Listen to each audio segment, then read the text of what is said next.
O'sha mashhur trenddagi Big Ben shaftolisi, xudo xolasa bugun sizlarga obzorini chiroyli qilib beramiz. 70, 75 kattalari chiqaveradi. 60, 65 bemalol chiqadi, xudo xolasa. Buni qaranglar mana. Shoxlarida mevani qaranglar. Vidi o'ta ham go'zal. Yaqinroqdan bitta vidini ko'rsatinglar. Qora qizil rangda turibdi. Holatlari ertaga uzilish jarayoni, xudo xolasa uziladi. Shoxlarini qarang mana. Bu ko'tarolmayapti mevani. Yirikligidan ham ko'pligidan. Buni yana siyraylatilgan holati. Big Ben shaftoli ham o'tiblarni ko'rsating mana. Buni qarang. Hammasini bir xilda qilib yetkazib bergan mevani. Mana. Video ko'rinyaptimi? Buni qarang.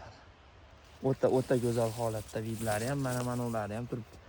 Bu albatta do'stlar reklama qilishda maqsad, ko'chatlari bor. Mana bu tuplarimiz ham o'sha sinib, yerga yiqilib ham ketgan. Mevani ko'p olganmi hisobiga. Siyraylatilmagan. Siyraylatilmasa xuddi shunaqa meva olaveradi. Lekin albatta siyraylatilsa, aytgan mevalar shunaqa meva olaverasizlar. Yirik holatdagi.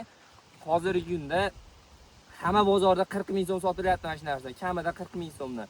Bir tup daraxtdan 4 kilo 5 kilo olsanglar shunday yetadi bemalol. Chunki bu 1 gektarga 830 dona ko'chat ketadi. 830 donadan 200 ming so'mdan daromad olsanglar, endi aniq hisoblayverasizlar, xudo xolasa.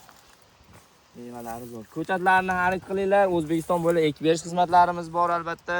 Boq qilish xizmatlari, kimga xizmatimiz kerak bo'lsa, bog'laninglar, pastda nomerlarimiz bor. Ishonch sifat birinchi o'rinda, xudo xolasa. Bitta rasmni yopib